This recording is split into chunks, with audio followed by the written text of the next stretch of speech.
ရဲတွေကလီကိုလူတက်မှုနဲ့ဆွဆွဲတော့သူကမဟုတ်မှန်ကြောင်းဒါတွေဟာပကြီးဆရာဆိုသူအကြောင်းသိကျင်လို့ဖန်တီးထားတဲ့အတူအယောင်တက်သေးတွေဖြစ်ကြောင်းဒေါသတကြီးပြောပါတော့တယ်။ထိုင်းနိုင်ငံကအကျဉ်းထောင်တစ်ခုမှာလီဆိုတဲ့လူတစ်ယောက်ကနေရန်ကဆေးတွေကိုချစ်ရေနဲ့ရောပြီးစာအုပ်ထဲကငှက်မွေးလေးနဲ့လှုပ်ဝက်ပုံတွေဆွဲနေပါတယ်။တစ်ချိန်တည်းမှာပဲသူကအတူအယောင်တစ်စိတ်တုံးတစ်ခုကိုဂယုတစိုက်လုပ်ပြီးစာတစ်စောင်ပုံမှာကတ်လိုက်တယ်။မကြခင်မှာပဲထောင်ဆောင်တစ်ယောက်ကစာပိုးကျင်သူရှိလားဆိုပြီးလာမေးတော့လီကအခြားအကျဉ်းသားတစ်ယောက်ကိုအာယုံပြောင်းခိုင်းပြီးသူ့စာကိုထောင်ဆောင်ရဲ့အိတ်ထဲတိတ်တိတ်လေးထည့်လိုက်တယ်။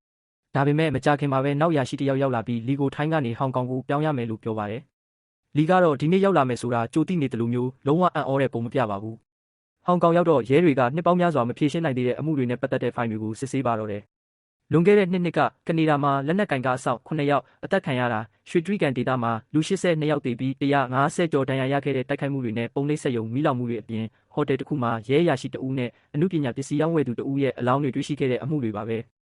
စုံစမ်းစစ်ဆေးသူတွေကဒီရာဇဝတ်မှုတွေအားလုံးဟာကမ္ဘာတဝန်းကငွေဆက်ကူအတူလုပ်တဲ့ဂိုင်းတစ်ခုနဲ့ဆက်ဆက်နေတယ်ဆိုတာနောက်ဆုံးမှတွေ့ရှိခဲ့တယ်။ဒီဂိုင်းဝင်တွေထဲမှာလီနဲ့ပကြီးဆရာလို့ခေါ်တဲ့လှုပ်ဝက်ဆန်းကျဲတဲ့ခေါင်းဆောင်2ဦးပဲအသက်ရှင်သေးတယ်လို့သိရပါတယ်။ပကြီးဆရာရဲ့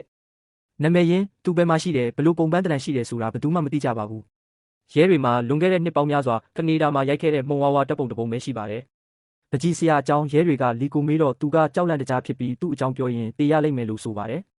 ရုတ်တရက်ငိုချပြီးရုံးခန်းထဲမှာကြီးမားတဲ့ပောက်ကွဲမှုတစ်ခုကိုစိတ်ကူးနဲ့ဖန်တီးပြီးပကြီးဆရာရဲ့ကြောက်စရာကောင်းပုံကိုရှင်းပြပါတော့တယ်။စုံထောက်ဟိုကတော့တီတီငိမ့်ငိမ့်ပဲရှိနေတော့လီကပိုပြီးစိတ်လှုပ်ရှားလာတယ်။သူကအော်ဟစ်ပြီးထောင်ထဲပြန်ပို့ပေးဖို့တောင်းပန်ပါတယ်။ရဲတွေကသူ့ကိုအချုပ်ခန်းထဲပြောင်းရွှေ့လိုက်ပြီးစုံထောက်တစ်ယောက်ကသူ့ကိုဒေါသတကြီးထိုးလိုက်ပါတော့တယ်။နောက်တော့လီကိုအစာကျွေးပေမဲ့အိတ်ဆေးတွေရောထားမှန်းသူလုံးဝမသိပါဘူး။သူတတိလစ်သွားတော့ရဲတွေကသူ့ဆံပင်သွေးအရေးပြားနဲ့တတွေးနမူနာတွေကိုလှုပ်ဝက်ယူသွားကြတယ်။ဟိုကသူ့ကိုဆက်ဖိအားပေးနေပေမဲ့အရာရှိတစ်ယောက်ကအရေးကြီးအစည်းအဝေးတစ်ခုရှိလို့သူ့ကိုခေါ်သွားတယ်။နောက်ရုံးခန်းတစ်ခုမှာတော့ဟိုကနာမည်ကြီးအမှုပညာရှင်ဂျွန်းကသူ့ရှေ့နေတွေနဲ့တူလီကိုလွတ်ပေးဖို့တောင်းဆိုဖို့ရောက်လာပြီဆိုတာသိလိုက်ရတယ်။ရှေ့နေတွေကလီကိုစန့်ကျင်တဲ့တပ်တွေဟာအာနယ်ဘီသူ့ကိုတမင်တက်တက်ပူးပေါင်းကြံစည်ထားတာဖြစ်ကြောင်းငင်းခုန်ပေမဲ့ရဲတွေကတော့လုံးဝညှင်းဆိုလိုက်ပါတယ်။